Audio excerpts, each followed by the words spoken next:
Mas o problema não é o Brasil, né, cara? O problema é o sistema. O sistema político está um fracasso. O sistema político já fracassou. Então, a tendência é cada vez mais você ter a eleição de pessoas famosas. Se em todos os países os candidatos, se em todos os países os participantes do Big Brother, lá, os vencedores do Big Brother se candidatassem, ou eles ganhariam ou eles seriam o segundo colocado. Porque é o mundo da celebridade. Você vota no mais famoso. Você vê que é um elemento considerado pelas pesquisas o tempo todo. E está certo, tem que considerar mesmo. Quantas pessoas não conhecem o candidato? Isso é importante. Então, o fato de você ser conhecido por todo mundo é muito importante. Eu achei essa pesquisa bem interessante mesmo. O Celino está falando que essa empresa realmente é a empresa que acertou. A Quest foi realmente uma empresa que acertou bastante nas pesquisas aí da eleição do ano passado, 24. E eu estou achando interessante, porque os números estão bem críveis. Por exemplo, você ter ali 10%, arredondando, 10% de eleitores que querem votar no Lula, 10% de eleitores que querem votar no Bolsonaro. O resto não quer nenhum dos dois. Isso é muito crível. Isso é muito crível. E é daí que a gente tem o fator mais importante da eleição presidencial do ano que vem, é justamente esses dois personagens. É justamente esses dois. Porque daí você tem aquele problema. O cara não quer votar nem no Lula nem no Bolsonaro, então ele não vai votar. Não, amigo, não é assim que funciona no Brasil. No Brasil é o seguinte, o cara vai votar. Não votar, fora de cogitação. Não votar, fora de cogitação. Pode ser o Fernandinho Beiramar contra Satanás. O cara vai lá votar no Fernandinho Beiramar. Afinal, você não vai votar no cão, né? Então, votar, o cara vai. Então, essa galera que está falando, 90% do eleitor não quer votar nem no Lula nem no Bolsonaro. Ok. Mas se for Lula contra Gustavo Lima, o cara vai lá votar no Lula. Pô, mas você falou que no Lula você não votava de jeito nenhum? O cara, mas no Gustavo Lima é sacanagem, né? Então, o que vai decidir a eleição do ano que vem é Lula e Bolsonaro. A única forma de a gente soltar uma bomba nessas pesquisas e ir para o tudo ou nada é se nem o Lula nem o Bolsonaro participarem. Aí sim, se o Lula não participar e o Bolsonaro não participar, aí a gente fala, e aí, hein? O que vai dar? Agora, se Lula participar ou o Bolsonaro participar, ou ambos, aí o resultado fica focado nos dois, não tem como. Fica focado nos dois. Infelizmente, a gente tem que comentar isso, né? Pesquisa eleitoral, e comentando pesquisa eleitoral, eu fico assim, eu estou igual o Neymar, né? Saudades do que nunca tive. Eu fico com saudades, assim, com vontade de ver uma discussão teórica, uma discussão técnica, uma análise do diagnóstico. Pega o paciente, o Brasil, do que ele sofre, quais são os problemas. O problema é esse. Ok, quem são os candidatos? Qual o seu perfil? Qual o seu plano? Você vê que ninguém discute plano. Tá aí o Gustavo Lima, o cara é um cantor sertanejo. Gustavo Lima é cantor sertanejo. Alguém foi lá perguntar para o Gustavo Lima se ele já leu algum livro, se ele já leu alguma apostila, se ele já fez um MBA, se ele já fez um fórum de discussão, se ele já fez um congresso, se ele já fez um curso. Alguém já foi perguntar para ele se ele que gerencia o orçamento da casa dele. Ninguém dá a mínima. Não importa, isso não importa. Então, o que importa é ir lá entrevistar o Gustavo Lima e falar, e aí, você vai se candidatar mesmo?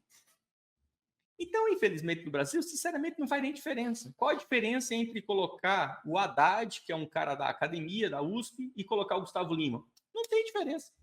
Porque na situação que nós estamos, não há exercício político. Não há exercício político.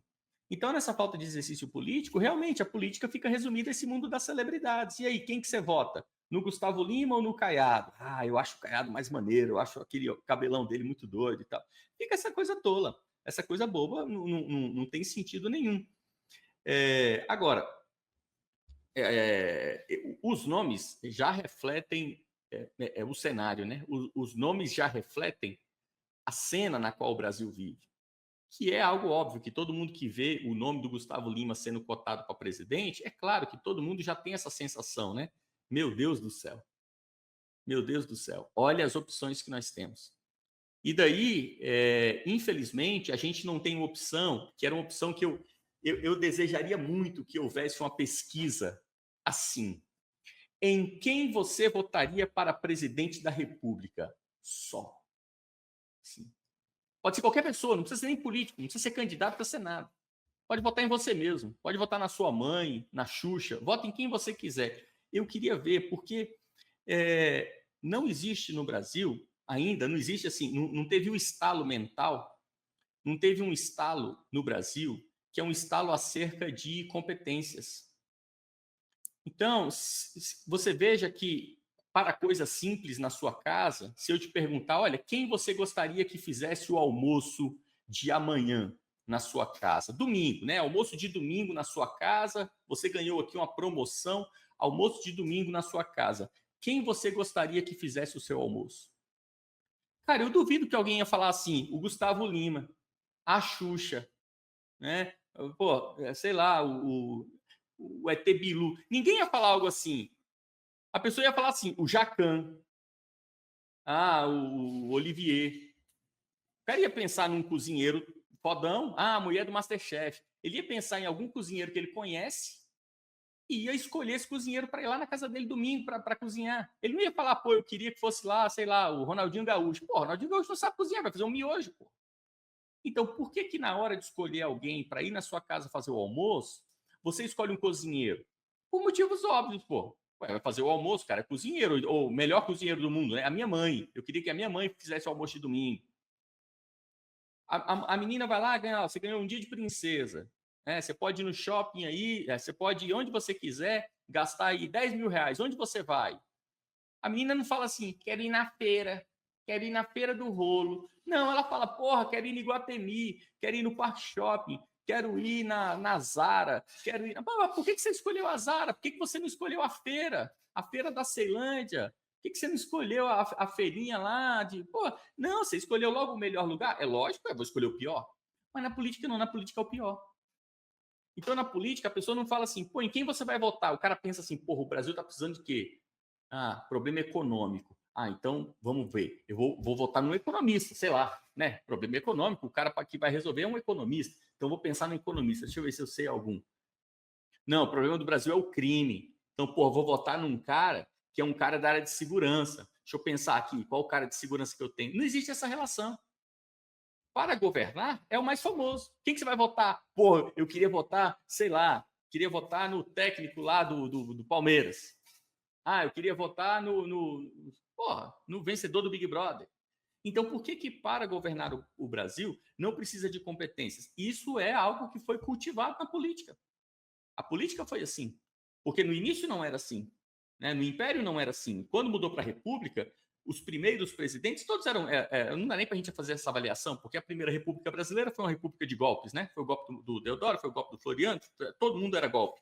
Depois chegou o Getúlio, depois chegou o café com leite, depois chegou o governo militar e a gente está aí com o Sarney para frente. Então, a história da República Brasileira toda foi uma história de golpes militares. E a gente começou a ver o Brasil funcionar com o Sarney, que assim que assume, né, que assim que vence a chapa, o candidato morre, né? Pegou Covid, morreu, Tancredão morreu, ninguém sabe como, de repente, da noite para o dia, morreu. Então, a gente vive o tempo inteiro dominado por militares malditos, corruptos, que ficam dando golpe um atrás do outro. E até os civis que assumiram também assumiram por causa de golpe, né? Como, por exemplo, JK, que era um presidente desgraçado que o Brasil teve, que foi um presidente utilizado pelos comunistas e descartado, assim que não deveria mais estar lá no poder. E daí, quando acaba esse regime militar no Brasil, esses golpes todos, que a gente vem para um governo democrático, a gente tem o Tancredo ganha, morre. Infelizmente, né? Acontece, quem nunca? Tancredão ganha, morre. E depois vem Collor. Então, nesse modelo aí, o que a gente foi fazendo? Foi cultivando essa figura mesmo de cara, sabe? Eu vou votar no mais bonito, vou votar no cara bonitão, saudável, no cara famoso, no cara... E fica essa palhaçada. Você tá vendo aí? Estados Unidos, o Trump. Vou votar no Trump. O que o Trump tem? Dinheiro. Então é isso, cara. Você vota no Reagan, você vota no Trump, você vota nesses caras famosos, né? Berlusconi, vota nesses caras assim. Infelizmente, isso é horrível. Isso aí é um retrato, né? Mostra um retrato do Brasil. O Brasil precisa realmente aquilo que o Mário Ferreira dos Santos falava. Eu não compro essa briga não, porque eu acho que essa briga é injusta e ela te conduz ao túmulo, como conduziu o Mário Ferreira. Mas o Mário Ferreira, ele defendia na sua filosofia que o Mário Ferreira era anarquista, né? Declaradamente anarquista. Mas as pessoas hoje não sabem nem o que é anarquista, né? Acha que anarquista é o cara que usa moicano e quebra lixeira. O Mário Ferreira dos Santos era anarquista e ele defendia que o Brasil precisava de uma revolução cultural. O Brasil precisava passar por um choque cultural e esse choque cultural acabaria tendo como consequência o alcance das massas. E as massas passariam por um processo de aculturação. Haveria um processo de desenvolvimento cultural das massas. E esse processo cultural, que alcançasse as massas, ia dar às massas, não que a massa ia aprender idiomas, ia gostar de Monet, não é isso. Mas é que as massas desenvolveriam o que os americanos chamam de common sense, que é o bom senso, o senso comum. Então, quando a massa desenvolvesse o senso comum, a massa se tornaria apta a tomar decisões, o que na filosofia se denomina sabedoria. Então, a massa se tornaria uma massa sábia. E daí ela tomaria as decisões corretas. É claro, filosoficamente, sim, isso está correto. É o que Platão defende isso daí na sua ética. Mas no Brasil é impossível. Eu não concordo, não acho que é por aí, não. E eu acho que o Brasil tem que sofrer um golpe. O Brasil tem que sofrer um golpe de alguém que seja alguém bom. Então é necessário achar um homem bom e corajoso. Porque no Brasil, infelizmente, os corajosos são todos desgraçados, malditos e maus. Então o Brasil, como é um país corrupto, um país vicioso, apenas os maus têm coragem de colocar a sua cabeça em jogo.